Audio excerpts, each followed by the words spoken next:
कल इंग्लिश का एग्जाम है और तुम आज ये सोच रहे हो कि क्या पढूं, लेटर फॉर्मेट पूरा नहीं हुआ, मैम पूरा सिलेबस रिवाइज करना है। आज ही का दिन जो है वो सिर्फ लास्ट डे। सबसे ज्यादा गलती स्टूडेंट्स ये करते हैं कि वो लास्ट डे पूरा सिलेबस खोल के बैठ जाते हैं। लास्ट के दिन पूरा सिलेबस नहीं खोलना। लास्ट का दिन सिर्फ और सिर्फ क्या करना है, इंपॉर्टेंट क्वेश्चंस करने हैं, राइटिंग फॉर्मेट करना है, ग्रामर के रूल याद करने हैं और लिटरेचर की समरीज पढ़नी है। अगर पूरा चैप्टर खोल के बैठोगे तो इतनी एंग्जाइटी, इतनी टेंशन हो जाएगी कि जहाँ पर इतना सब कुछ आता था, वहाँ पर सब कुछ भूल जाओगे।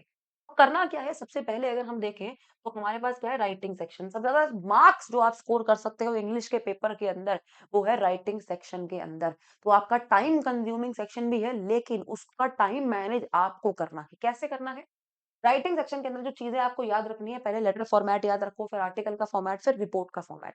फॉर्मेट याद रखो, एक रफ पेपर के ऊपर फॉर्मेट लिख लो ताकि कल आपको वो चीजें याद रहे, क्योंकि लिख के जो चीजें आप करते हो वो चीजें आपको अगले दिन तक याद रहती ही रहती है, लाइफ टाइम भी याद रहेंगी। सेंडर का एड्रेस, डेट, प्रॉपर सब्जेक्ट और फॉर्मेट टोन करना है। टू द पॉइंट बात करनी है, कहानियां नहीं बनानी है। कहानियां बनाने बैठोगे तो एक अच्छा इंप्रेशन नहीं पड़ेगा। आपको एग्जामिनर का नजरिया समझना है, ना कि अपना नजरिया एग्जामिनर को समझा।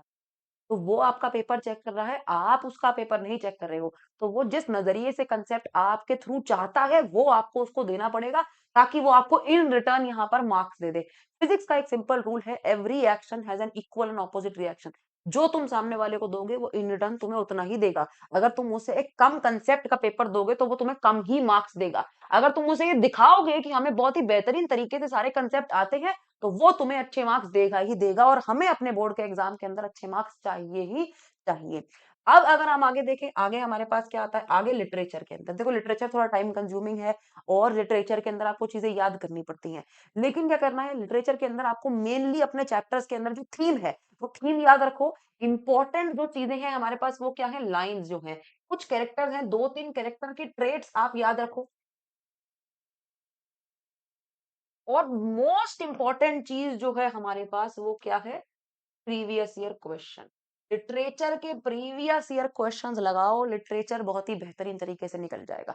लिटरेचर के अंदर तुम जितना टेंशन ले रहे हो उतना टेंशन नहीं होगा। आंसर टू द पॉइंट लिखना है, कहानियां नहीं बनानी है।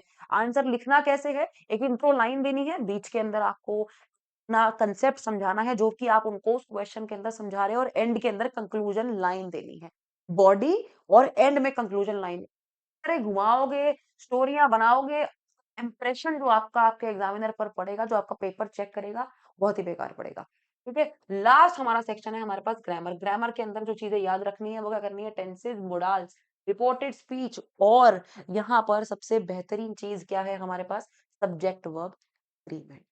आपको यहाँ पर ग्रामर के अंदर ये नहीं करना कि जल्दी-जल्दी में जितनी चीज़ें कर दोगे, उतनी चीज़ें डिफिकल्ट रहेंगी। कैसे रहेंगी? गलती करी हुई, बाद में आपको इन रिटर्न क्या मिलेगा? कम मार्क्स मिलेंगे। मार्क्स हमें चाहिए नहीं, क्योंकि इंग्लिश रेक्टिफिकेशन का सब्जेक्ट नहीं है, इंग्लिश कॉन्फिडेंस का सब्जेक्ट है, इंग्लिश एक्सप्रेशन का सब्जेक्ट है।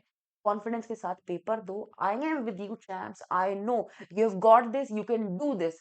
तो बस पेपर को अच्छे तरीके से करना है। 10 मिनट, स्टार्टिंग के 10 मिनट पेपर को बहुत ही बेहतरीन तरीके से पढ़ो। उसके बाद उसको आप अपना टाइम दो पेपर को, और लास्ट के 10 minute, time management is the key in the English exam. Time management को बहुत ही बेहतरीन तरीके से आपको यहाँ पर अपने पेपर के अंदर इम्प्लीमेंट करना पड़ेगा कि कितने अच्छे तरीके से आप टाइम को मैनेज कर सकते हो। पैनिक नहीं करना, स्ट्रेस नहीं लेना, कुछ भी नहीं करना। यहाँ पर सिर्फ कंसंट्रेशन से और सारी डिस्ट्रैक्शन से दूर, सारी टेंशन से दूर अपना पेपर लिखना है, अपना बेस्ट देना है। बिकॉज जब आप अपना बेस्ट देते हो, उसका आउटकम आपको बहुत ही बेहतरीन मिलता है। You have got this, all the best my champion.